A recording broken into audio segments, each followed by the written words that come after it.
Kelly's with us in Billings, Montana. Hi, Kelly. Welcome to the Dave Ramsey Hi. Show. Hi, Dave. Thank you for taking my call. Sure. I am just at a point where life didn't just smack me in the face. It straight up came up and cold clocked me. Oh, that hurts. I'm sorry. But, you know, it was the wake-up call my husband and I needed, and, you know, I just ordered the home study SPU and finally got my husband on board with budgeting and everything. It's kind of a good thing. However, we're in a situation where I'm a medical courier, and we bought my car so I could continue doing my job, but the payments are $450 a month. So I just don't know if I should try and throw any extra money at this car, get it paid off ASAP. Should I try and sell it and try and get something a little older that's owned? Mm-hmm. I just don't know. Yeah. So how much do you owe on the car? About $19,500. Okay. And what's your household income?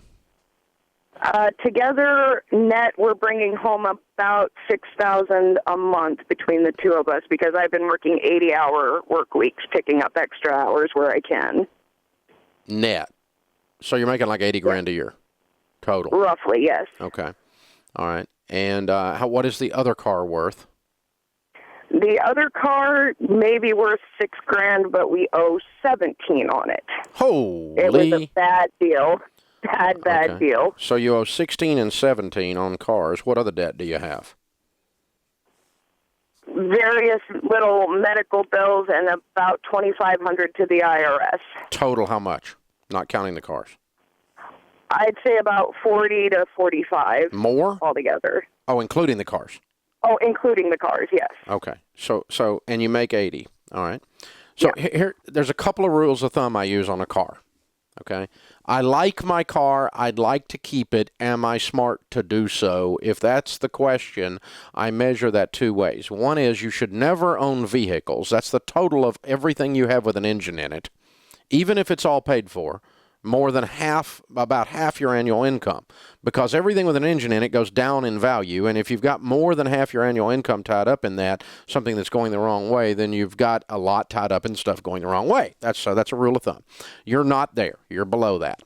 The second rule of thumb I use is, can you be debt-free but your house?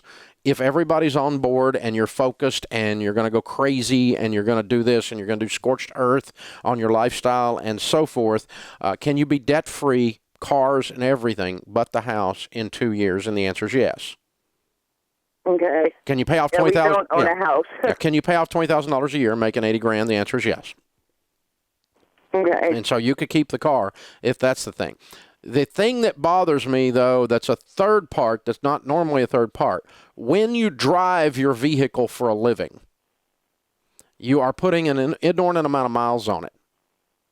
And so when you drive your vehicle for a living, whatever you're driving, you are destroying its value. How many miles a year are you putting on a car? Just the last 3 months alone, about 25,000 miles. Okay, and so that translates to 100,000 miles a year. And yeah, it hurts. Yeah, so you know what 100,000 miles does to the value of a car? It destroys it. You see what I'm saying? Right. So let's pretend you were rich and had $500,000 in the bank and no debt, all right?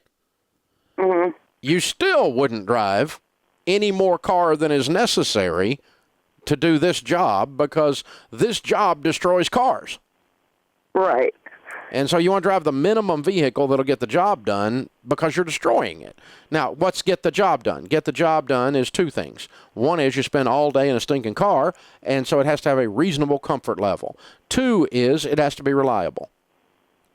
Right. And that's the two things it has to be in order for you to be able to put 100,000 miles on it in a year. And you're probably going to buy a car every year if you keep that up. Yeah. Because you're destroying it.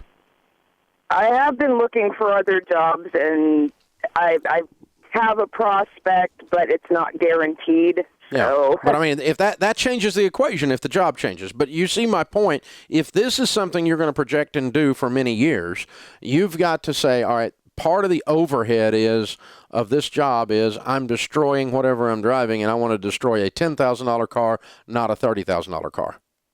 And so Right. because of that, if you're going to stay in this job, I would sell this car and move down to about a $10,000 car. Okay. But not because of the debt, just because I'd rather destroy a $10,000 car than I would a $20,000 car. Right. That I should have never gotten into this car in the first place. I was uneasy going into it, and I'm still uneasy. Yeah. Well, that uneasy's God talking to you. Yeah, and I should have listened. Yeah. Yeah. Yeah. My dad used to say, when the bell rings, you need to answer the bell. When that little bell down inside of you is ringing, yeah, you answer the bell. And it means don't. When in doubt, don't is what it means. So yeah, you know, this probably for all of those reasons is a sale of this car, even though it does meet the guidelines of keeping a car that I usually use. Okay. But for the other reasons, I would probably, if I were in your shoes, I would sell it and move down, because the last thing you need is an extra $10,000 just going out the window. Because whatever you drive, you're destroying its value if you keep doing this job.